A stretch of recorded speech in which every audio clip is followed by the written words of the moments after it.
Hello world! WayofTime here, bringing to you another developer commentary. Now this commentary is going to be on what I have been working on these past couple of weeks. Now, when I looked at, everything, talked to Algorithm, talked to Bonnie, etc., I decided that it was about time I'd look at the 1.8 modded scene. Now, when looking at Blood Magic, it struck me as, well, this is going to be rather difficult to update, so I'm going to start on my own thing to pass the time, have a little fun with, and see if I can make something a little fun and better, considering that I have a lot more modding experience than when I started with Blood Magic. So this is the Hemomancy Developer Commentaries #1. Now, this is not going to involve any glass shards. Definitely not going to be like my first DevCom of Blood Magic, believe me. So, Hemomancy. Hemomancy is a mod that is inspired partly from Ars Magica's spell system, as well as the the systems in Blood Magic. Mainly the using blood to cast spells things. So, what Hemomancy attempts to do is utilize mana and blood in utility and combat focused spells. What do I mean by this? So let's look at what we have so far. There isn't much in this mod at all right now. Mainly I have all the main systems working, don't have too much content. So you have to make an ampoule. Recipe currently not available, but I'm thinking something simple like glass and iron with some stone, and what you have is an ampoule. This stores blood. Ampoule is actually used in like church ceremonies to store blood. Let's just say medieval church ceremonies. You're not going to find a Baptist church that asks you to cut in the name of God. Well, you might, but I think you're in the wrong part of town. Anyways, so currently, testing-wise, what you do is you just right-click it to store the blood. It's not going to take any help. This is mainly testing.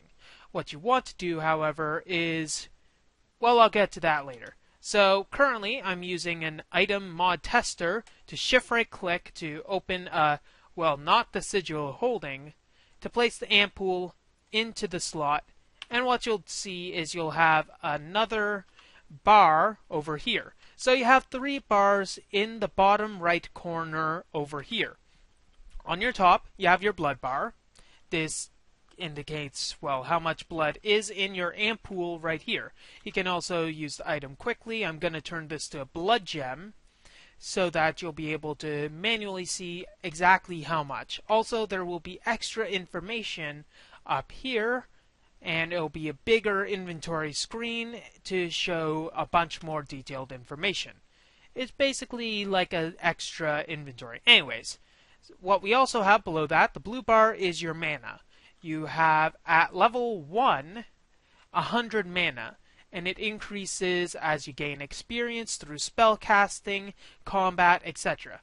Third one is the green one, which will definitely need a bit of darkening because it's rather neon-esque, is the experience bar. Spell experience bar. When you level up, as in when the green bar goes to the maximum size, you will then be able to get more mana, and your mana will recharge. So let's actually figure out how we're supposed to use this stuff.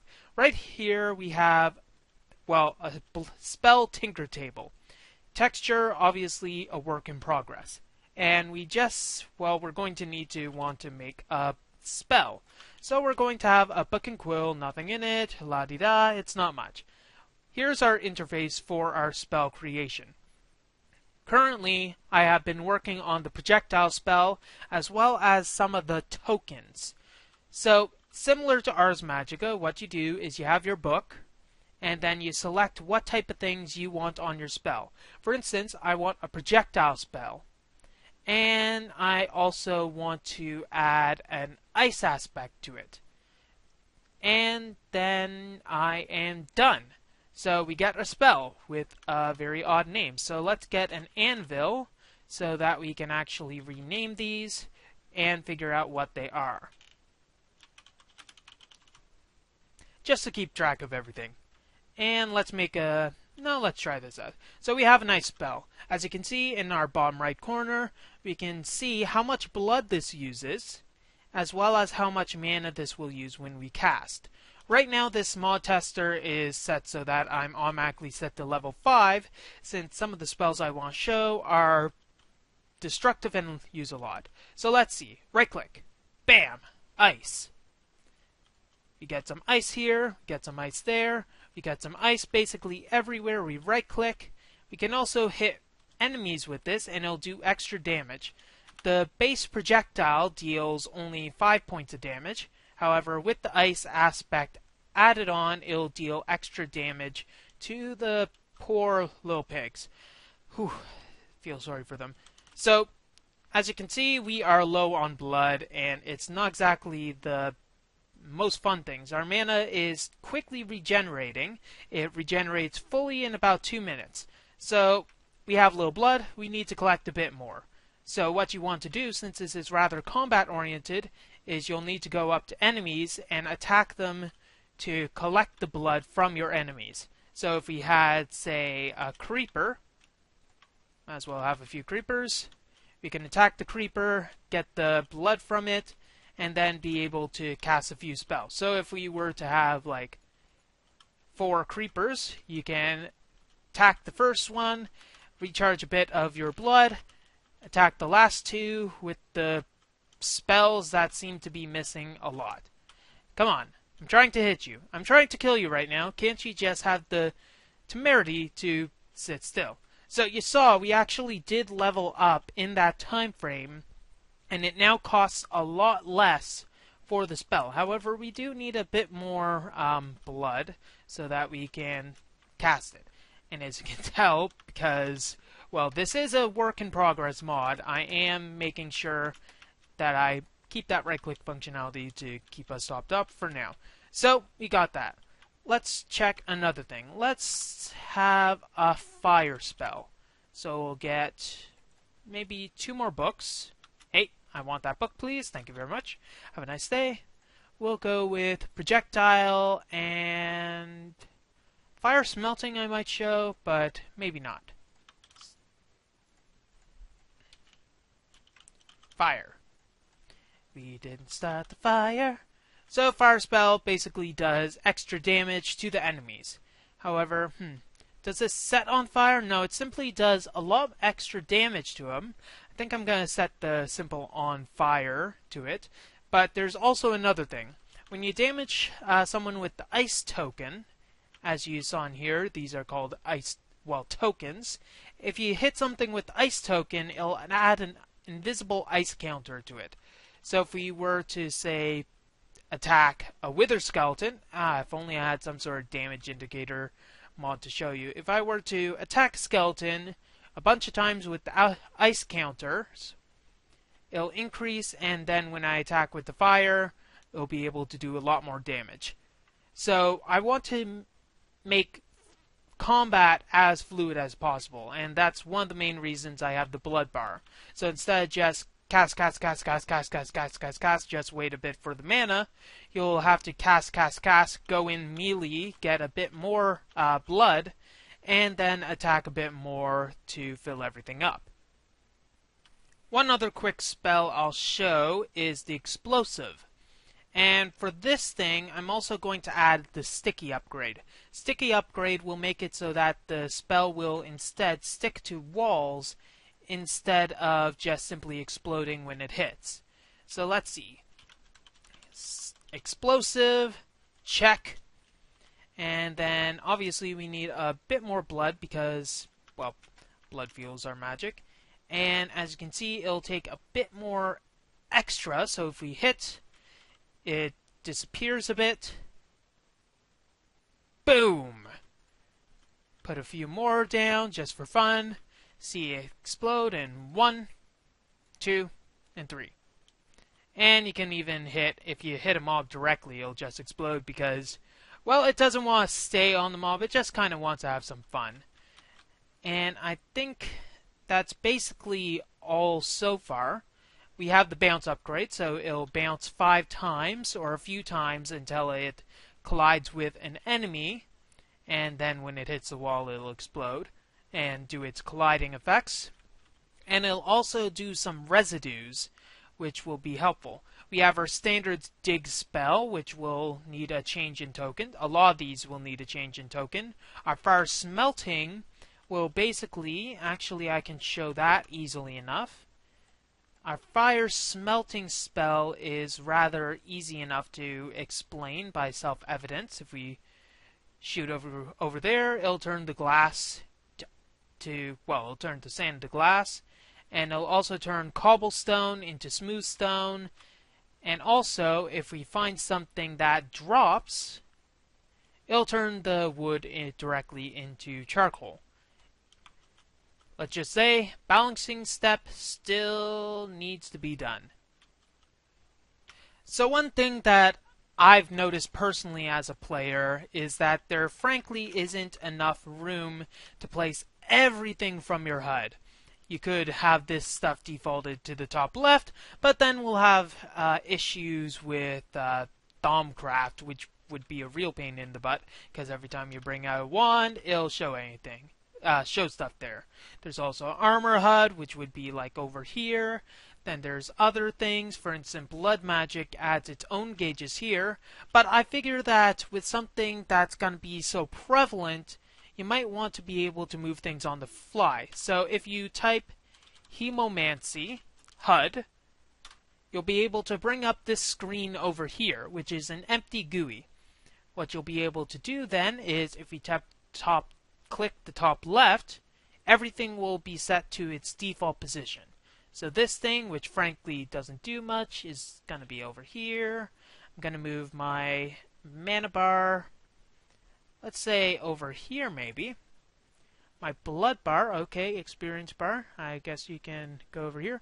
And my blood bar I'll put right over there. And when I bring it back up, now I have everything where I want it to be. And it saves so that when I log off and log back in, might as well show that. Well, I guess I wouldn't be able to show that easily. Yes, I would be able to. When I log back in, it'll be in the exact same place, and then I'll be able to keep it where I want it to be. And let's, for the sake of argument, just move this quickly out of the way, because frankly I don't want that there. And it's much better if all of this stuff is here. So you'll be able to change it on server side as well. Rather, when you're on a server, you'll be able to just simply move it where you want it to be. And HAM! Wait, oh, wrong spell. That's a bit more effective. Now, this mod is going to feature some of the standard elements. There's of course going to be fire, wind, earth, water, there's going to be ice, there's also going to be nature, light, darkness, etc., etc. Basically the base elements. But there's also going to be other ones that I haven't yet added, but I know pretty much what I'm going to add for it. There's Psion, which is kind of the psychic from the mind, telekinesis, telekinetic abilities. There's also going to be fear magic. So you'll be able to cast fear onto an enemy and it'll continuously run away from the player in abject terror. There's also going to be shadow, which is kind of like darkness, but it uses shadows instead of darkness, so it's edgier, moody. But there's also going to be plasma. Plasma is one of the purest forms of energy. So if you use this token.token plasma bomb.name, we'll be able to make a plasma bomb spell. Now this is one of the things that it is absolutely horrible. You see, it uses almost all of the blood and a lot of the mana. Let me set up a nice little pen to show you what this thing can do. So you're flying around, just casting ice, explosive spells, etc., etc., and having a whole lot of fun about it. I don't actually have enough blood anymore to be able to cast this spell. So you're flying around casting explosive, magic bolt, just explosives everywhere because, frankly, you love the power. Wait for it. That's what I was looking for. Then you see a room full of creepers, which not really a fun sight to see in the best of times.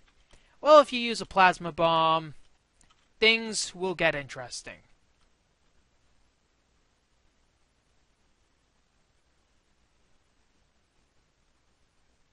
Yeah,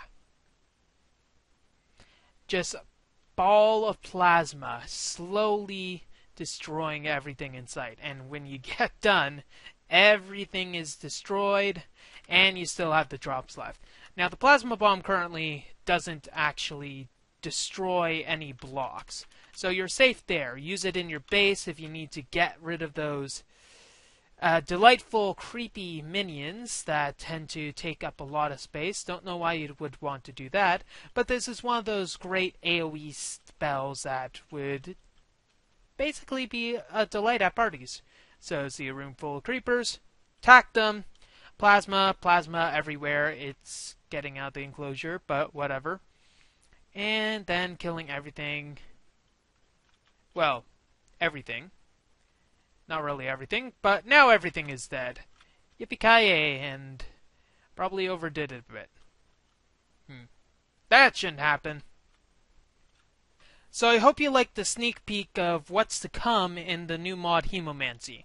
I'm currently making Hemomancy so that it'll be for 1.8, seeing as I figured it would be, well, about time to have a 1.8 mod that I'm making. It's also rather fun seeing the new stuff that I can make with this. Hey, you're supposed to be exploded, creeper. Is that your head? Now I've seen everything. I was about to mention how wonderful 1.8 is and how unbuggy it is, but I guess I can't do that. So, hope you all enjoyed this video. That's all the time we have for this episode of Hemomancy Developer Commentary. If you like what you see, don't forget to rate, comment, and subscribe to future episodes. Well, that plasma bolt didn't exactly get the creeper that I wanted. This is not the plasma bolt you're looking for. WayofTime here, signing off. Have a wonderful day.